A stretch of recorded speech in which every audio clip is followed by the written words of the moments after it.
Bonjour et bienvenue sur la matinale. Dans cet exercice, on va prendre pour un n entier plus grand que 1, la somme Sn qui vaut, en fait c'est la somme de 2k moins 1 au carré. Alors ce truc là, peut-être que vous ne le comprenez pas avec l'écriture comme ça, la somme veut dire que notre k il va aller de 1 jusqu'à n. C'est-à-dire qu'il vaut 1, puis ensuite il vaut 2, il vaut 3. Et comme on fait la somme, on va ajouter à chaque fois tous les résultats.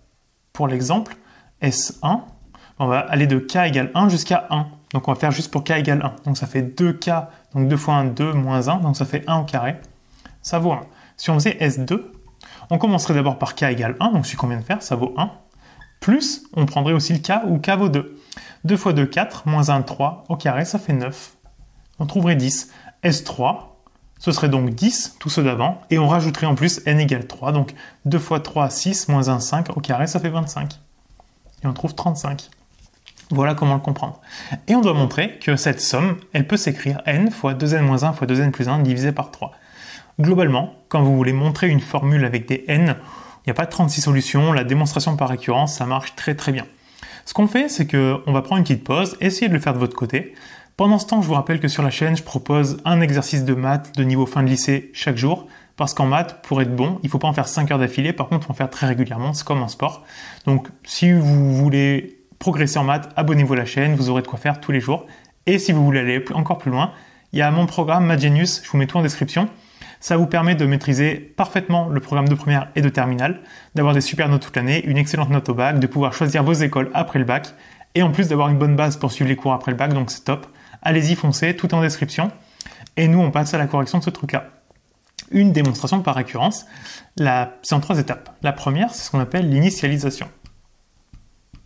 L'initialisation, il s'agit de vérifier que la propriété qu'on nous demande de montrer, donc ce truc-là, elle est vraie pour la première valeur de n. Ici, n commence à 1, il est supérieur ou égal à 1. Donc pour n égale 1, est-ce que ça marche?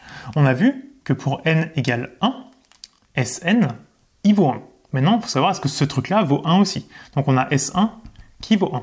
Maintenant, ce qu'on va regarder, c'est est-ce que 1 fois 2 fois 1 moins 1 fois 2 fois 1 plus 1 sur 3, ce qu'on aimerait, c'est que ça tombe sur 1. Comme ça, on a bien l'égalité entre les deux, ce qu'on veut montrer. 2 fois 1, 2, moins 1, ça fait 1. Donc on a 1 fois 1 fois 2 fois 1, 2, plus 1, 3, divisé par 3. 1 fois 1 fois 3, ça fait 3. Par 3, ça vaut 1. Donc, S1 était bien égal à 1. On a l'égalité. Ça veut dire que la propriété, elle est initialisée. Autrement dit, elle est vraie au début.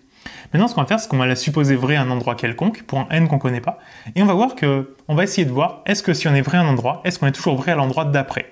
Si c'est vrai, ça veut dire que si on est vrai, peu importe le où on part, on est vrai après, alors notre propriété elle est vraie partout. C'est ce qu'on appelle l'hérédité qu'on va faire tout de suite. Alors au niveau de la rédaction, l'hérédité, on suppose que la propriété, elle est vraie à un rang n. Alors un rang n supérieur ou égal à 1, puisque n est supérieur ou égal à 1. Autrement dit, ce truc-là, on pourra le réutiliser, on va le supposer vrai. Et maintenant, ce qu'on va essayer de voir, c'est vérifions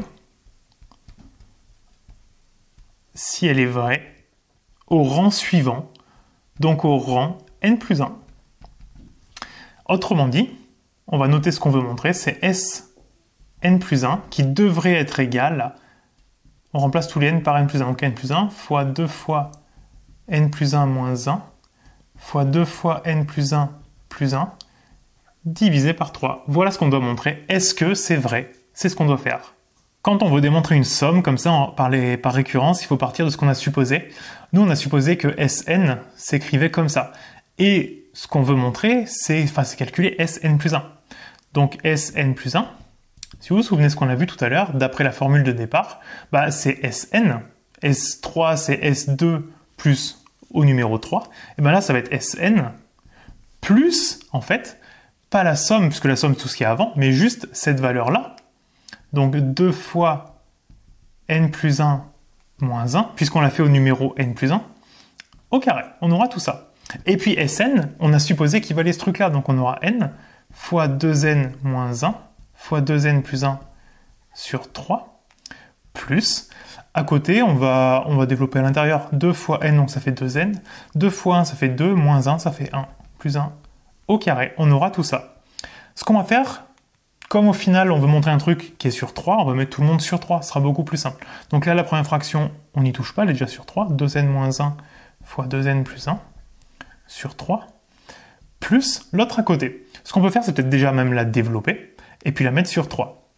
Alors, si on développe ce truc-là, là on a du a plus b au carré. Si vous avez un doute, écrivez-la 2n plus 1 fois 2n plus 1, double distributivité, ça marche très bien.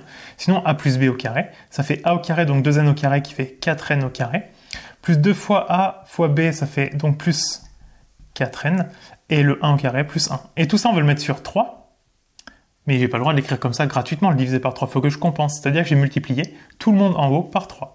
4 deviendra 12, 4 deviendra 12, et 1 deviendra 3. Et là, j'ai mon Sn plus 1. Maintenant, il ne reste plus qu'à montrer que ce truc-là, il est égal à celui-là. Alors, on a le même dénominateur. Il s'agit simplement de montrer que les numérateurs valent la même chose. Pour ça, ce qu'on peut faire, c'est simplement les développer complètement les deux et montrer qu'on tombe sur le même résultat. Donc, on va regarder. On peut prendre le premier. Notre n plus 1 fois... Alors, 2n plus 1, ça fait 2n plus 2 moins 1, donc ça fait 2n plus 1.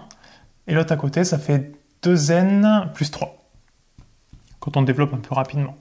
Ce qui nous fait donc, quand on développe, on va d'abord faire les deux parenthèses, ça nous fait donc n fois 2n, ça fait 2n au carré, n fois 1, donc plus n, plus 2n, plus 1 fois 1, donc plus 1, fois 2n plus 3, on aura tout ça. Et maintenant, si on développe complètement, ça nous fait, déjà ici, n plus n, on peut dire que c'est un 3n, hop, ça dégage, et donc on va avoir 2n au carré fois 2n, ça nous fait 4n au cube, 2n au carré fois 3, ça nous fait 6n carré. Après, on a le 3n fois 2n, ça fait 6n carré. 3n fois 3, ça fait 9n. 1 fois 2n, ça fait 2n. Et 1 fois 3, ça fait 3. En carré, en cube, pardon, on a 4n cube. En carré, on a 6 et 6, on a 12. n au carré. En n, on en a 11. Et en pas n, on en a 3. Maintenant, il n'y a plus qu'à montrer que ce truc-là en dessous, c'est bien la même chose. Alors, n fois 2n moins 1, ça nous fera donc 2n carré moins n, fois le 2n plus 1 d'à côté. Et puis de l'autre côté, c'est déjà développé, le 12n au carré plus 12n plus 3. Ici, 2n carré fois 2n, ça fait 4n cube. 2n carré fois 1, ça fait 2n carré. Moins n fois 2n, ça fait moins 2n carré. Et moins n fois 1, ça fait moins n. Plus 12n au carré, plus 12n, plus 3. On va avoir tout ça. Alors, on peut regrouper peut-être. Déjà 2n carré, moins 2n carré, il dégage. 12n moins n, ça en fait 11. Ça dégage. Et regardez ce qu'on a.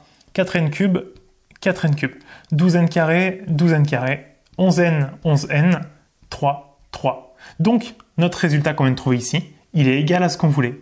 Donc, ça veut dire que notre propriété elle est héréditaire. Autrement dit, peu importe de là où on part, elle sera vraie au rang d'après. Donc, on a vu que notre propriété elle peut démarrer et qu'ensuite elle peut passer à chaque étape au-dessus, ce qui veut dire que notre propriété elle est vraie partout. Et donc, on a démontré notre propriété. Cette démonstration par récurrence, que ce soit celle-là ou une autre, c'est pas quelque chose qui est très dur. Il faut s'entraîner à le faire, c'est un raisonnement à prendre, mais c'est super puissant pour démontrer une formule avec des n. Vous en aurez très probablement une à faire au bac, c'est assez fréquent. Donc, prenez le temps d'apprendre à le faire.